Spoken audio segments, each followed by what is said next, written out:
Speaking of ground rules, high-rises are great, but stressed piles lead to leaning towers and cracked walls next door. Cracking your neighbor's wall is a terrible way to break the ice. Let's see how we can keep our foundation straight and solid. Before we start pushing actual piles into the earth, let's get grounded. First, study the geology. Second, keep the ground flat, because a tipsy rig is a bad day for everyone. Finally, secure that official site handover. Let's get our facts straight. Once grounded, it's time to prep the runway. We'll build temporary roads so our piles can arrive in style, then level things with sand and geotextile. Think of it as a giant beach playground, just with far fewer cocktails and much heavier machinery. Because you can't do heavy lifting on a sandy beach, we next lay a rock-solid foundation of compacted stones and a concrete platform. Think of it as a very tough, industrial-grade yoga mat designed to keep our multi-ton machines perfectly balanced. With our heavy-duty yoga mat ready, we can welcome our giant concrete pencils. But before they touch the dirt, we must check their delivery notes and compression test results. Remember, no proper paperwork, absolutely no piling. This documentation contains the complete history of each pile, from the casting date to the 7-day compressive strength results. Ensuring full compliance guarantees that every pile is structurally ready to bear the design load. Now, let us proceed to the initial washing and inspection stage. Speaking of spas, who knew concrete piles loved a good shower? We water them down on arrival to easily spot any sneaky cracks. This quick spa treatment ensures they are in absolute tip-top shape before we push them into hard labor.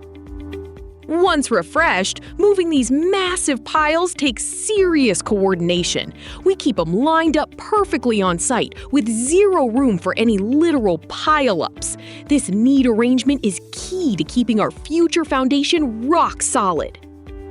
To keep those neatly arranged piles in one piece during transport, always check the crane hook.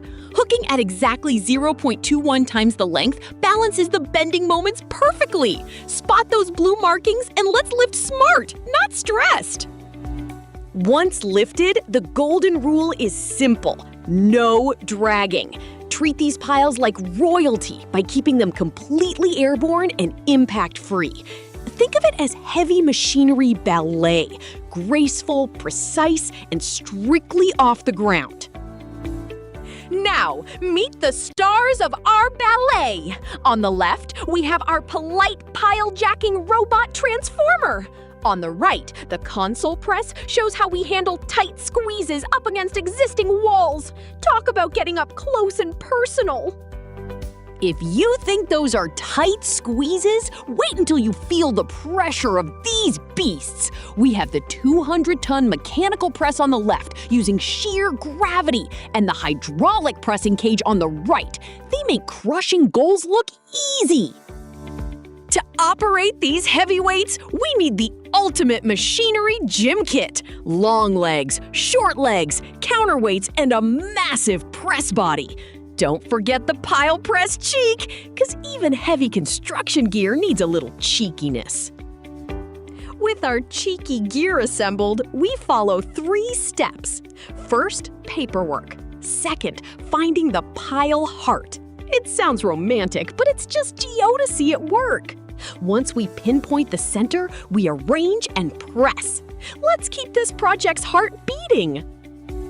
This diagram illustrates a continuous loop of quality control inspections.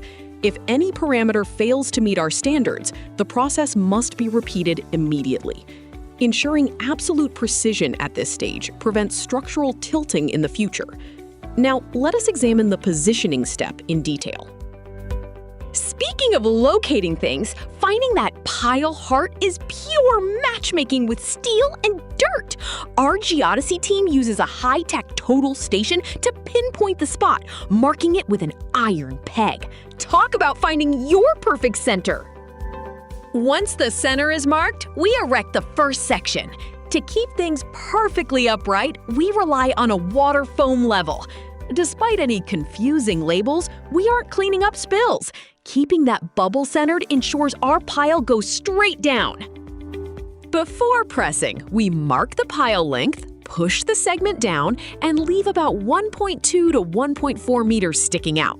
We definitely don't want our precious pile disappearing entirely on day one, right? Let's keep some of it in sight. Now for step 2, adding the second segment. We check its verticality first because we want absolutely no leaning towers on our watch. Once perfectly aligned, we press it down, leaving another 1.2 to 1.4 meters above ground, straight as an arrow. To join these segments securely, we use a semi-automatic CO2 wire feed setup. Clean it until it shines, spark some magic to weld, and inspect the masterpiece. Remember, protect your eyes, as nobody wants an unexpected construction sunburn. Speaking of masterpieces, let's talk weld quality. On the left, a smooth, complete weld that goes the distance. On the right, one that looks like it gave up halfway. Unless you're building a sprinkler, let's aim for the left. Once we confirm a good weld, step 3 joins the segments permanently. It's heavy-duty metal matchmaking. Under immense hydraulic pressure, we push them deep into the earth.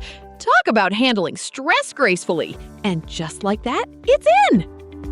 Step 4 is the ultimate rinse and repeat cycle. Move the press to the next location and repeat steps 1 through 3. It's just like your average laundry day, only with several hundred tons of extra steel. Let's keep this momentum rolling. To go even deeper, we use a 1.5 meter steel follower. It's fast and economical, but watch your alignment. If things get crooked, pulling that follower out of a deep hole is a headache you definitely do not want to dig into. Next, let's check out the resume of our super pile, TP1. Measuring a massive 45 meters long and bearing a colossal load of over 500 tons thanks to the ZYJ860BG robot, this big boy ensures our foundation stays absolutely rock solid. Talk about some heavy-duty bragging rights. Now, this table might look a bit high pressure, literally, but this piling log is our ultimate quality control diary. By precisely recording every meter of depth and ton of force, we keep our quality strictly on track. Don't worry, keeping tight records now saves us from a mountain of trouble later. When documenting, think of pile pressing like Goldilocks. Everything must be just right. The length and pressure need to hit that perfect sweet spot. If we miss either target, don't force it. Consult the designers before making a mistake. To keep things running just right, our robot follows an optimized snake-like route across Block B. It isn't just wandering around looking for coffee. By planning the path to the finish line, we waste 0 steps and spill no robot sweat. While the robot operates with high precision, installation deviations can still occur. Please note these critical tolerance limits. Small piles must remain within 0.2D to 0.4D, while large piles are limited to a maximum deviation of 15 centimeters. Adhering to these specifications guarantees a perfectly aligned and stable foundation. Speaking of avoiding leaning towers, we must keep our pile press from throwing a tantrum. Align the power axis perfectly with the pile's heart. No heartbreak allowed. Keep the floor flat and run a quick test to ensure total harmony. Once balanced, let's get our welding alignment straight. Pile axes must be vertical, plates in full contact, and welds completely flawless. If you spot cracks or porosity, reject it immediately. Nobody wants a holy weld. Even with perfect welds, you might hit a sandy roadblock before target depth. If dense sand gives your pile the cold shoulder, don't force it. Pause, let the stress dissipate, or pre-bore through the obstruction to keep things rolling. If you hit an absolute wall early, don't just push harder. That's how we break expensive toys. Ease off the pressure and call the designer. We likely need supplementary boreholes to see what's actually hiding down there first. It's not just our piles we have to worry about. Nobody likes a pushy neighbor. Pile jacking can literally shove nearby buildings out of place. Survey adjacent structures first and monitor them to keep the piece and the ground stable. We definitely want to make an impact, just not on the neighbor's living room. To avoid turning their walls into a giant jigsaw puzzle, opt for pre-boring. It keeps the peace and, crucially, keeps adjacent structures in one piece. Besides structural cracks next door, watch out for sudden drops in jacking resistance. Did the pile crack, or did we hit soft soil? Don't guess. When in doubt, PIT it out with a pile integrity test to see what's happening deep down. If your jacking rig starts lifting off like a rocket, don't panic. Just add more counterweight.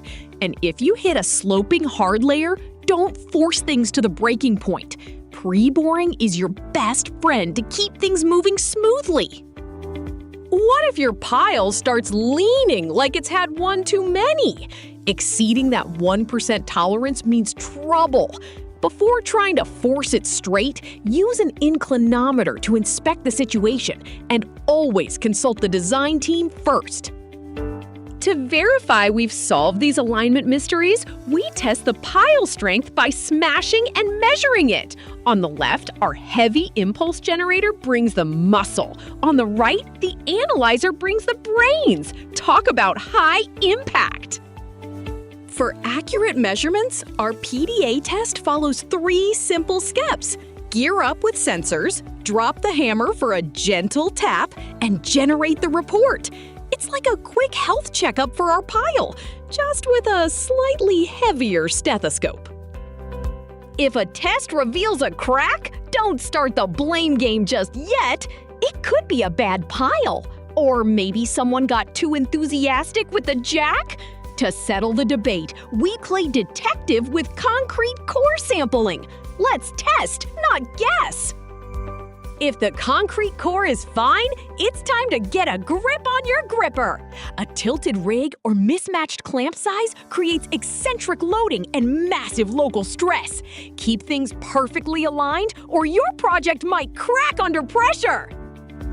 To summarize, let's make sure we're piling up success, not problems. Check your supply for cracks, keep your construction perfectly vertical, and document everything meticulously. Remember, if it's not on paper, it didn't happen. And that is a wrap, folks. No more slides, just a massive thank you for sticking with me to the end. Your attention has been the ultimate highlight. Now, let's open the floor. Who has the first question? Or should we head straight for coffee?